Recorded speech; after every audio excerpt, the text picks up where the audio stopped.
जय माता दी। जय श्री कृष्णा। स्वागत है आपका मेरे इस धार्मिक चैनल @अनीता धार्मिक ज्ञान पर। आज मैं आपसे बात करूंगी वीरफुली की, जो व्रत भाई बहन के अटूट और प्रेम का प्रतीक है।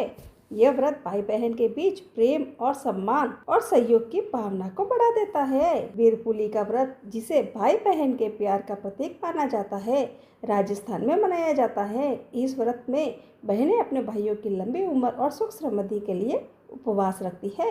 भाई अपनी बहन के लिए भात, मिठाई और पकवान लेकर आते हैं और बहन का व्रत खोलते हैं, जिससे भाई पर आने वाले संकट दूर होते हैं।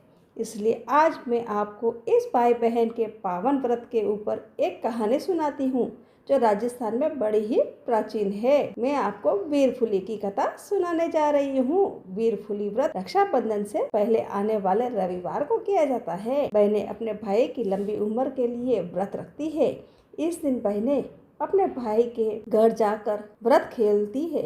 अगर भाई बहन दूर दूर रहते हैं तो भाई कुछ दिन पहले बहन के घर कुछ मिठाई और रुपए रखाता है, ताकि वीरफुली के दिन बहन अपने भाई के दिए हुए सामान से व्रत खोल सके।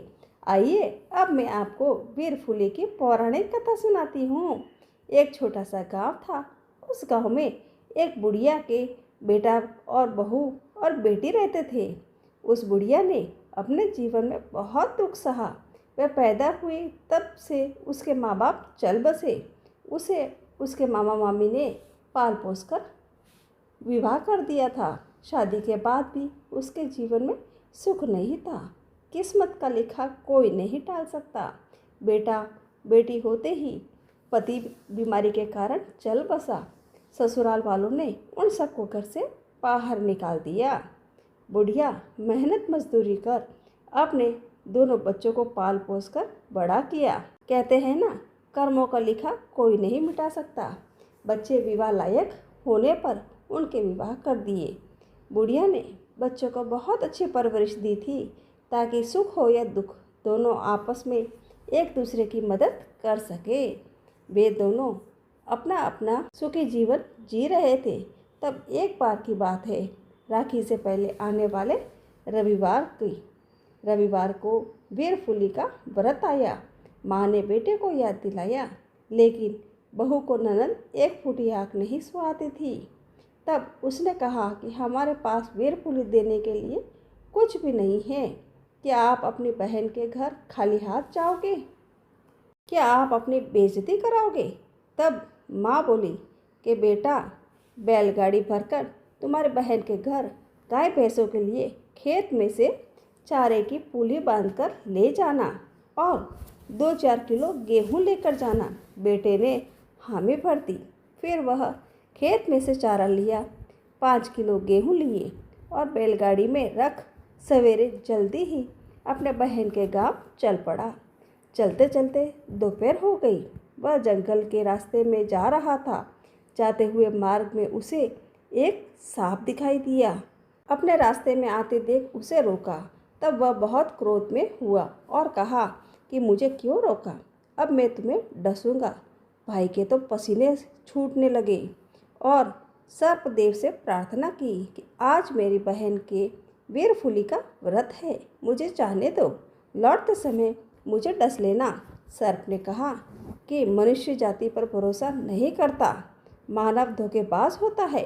तब भाई ने सर्प से कहा कि मेरे पास चारे की पोटली है, आप इसी में छिप जाए। मैं अपने बहन के साथ वीरफुली का व्रत खुलवाने के बाद तो मुझे डस लेना। सर्प फिर उसकी बात सुनकर चारे में घुस गया। भाई बहन के घर पहुंचा, लेकिन बहन ने भाई का मुरझाया हुआ चेहरा देखा तो पूछा, भाई सब कुशल मंगल तो है ना? भाई ने कहा कि नहीं, सब ठीक है। बहन ने भोजन तैयार किया, वीरफुली की कथा सुनी, फिर गेहूं की फूली सेकी और सेकते सेकते कहने लगी कि धानी सेको फूली सेकू, मारा वीरारा वैरी सेकू। धानी सेको फूली सेकू, मारा वीरारा दुश्मन सेकू। उसके इस मंत्र के प्रभाव से पोटली में बंधा सर्प जलकर मर गया और वहाँ पर भाई बहन ने साथ में बैठकर भोजन किया। थोड़ी देर बाद बहन की एक भैंस वहाँ आई। भैंस उस चारे को देखकर खाने का प्रयत्न करने लगी। यह देख भाई तुरंत दौड़ा, उस चारे के पास आया और सोचने लगा कि सांप बाहर आया तो नहीं, अगर आया होगा तो मेरी बहन को डस लेगा।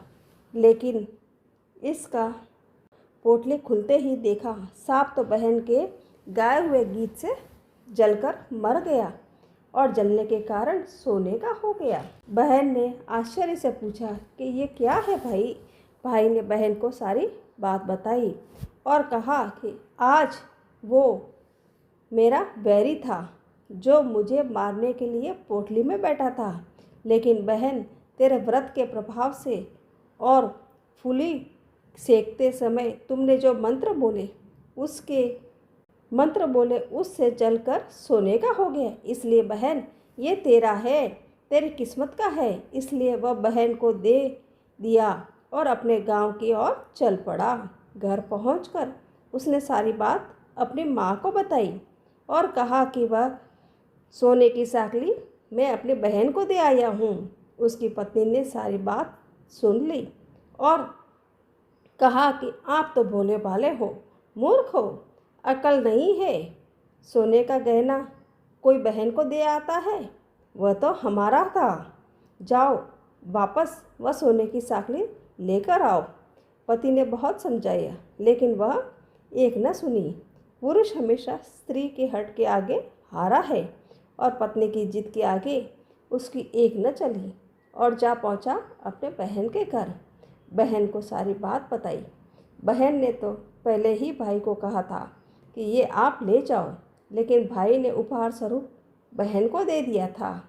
उसे पता था कि भाई आप जाओगे तो भाभी आपसे झगड़ा करेगी, इसलिए मैं इसे नहीं रख सकती। लेकिन फिर भी भाई ने उसे ज़बरदस्ती देकर अपने घर पर गया था। लेकिन अब पत्नी के कहने पर वापस आया है और अपनी बहन से वह मांगने लगा।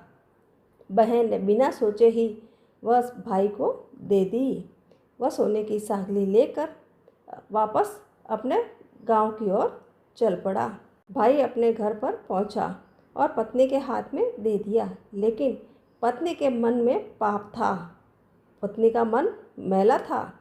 उसके हाथ में जाते ही सोने की साकली फिर से सांप बन गया और फुफकारने लगा। उसने कहा कि ये तुम वापस ले जाओ, ये तो हमारा काल है। ज्यों ही भाई ने सर्प को पकड़ा वह वापस सोने का हो गया।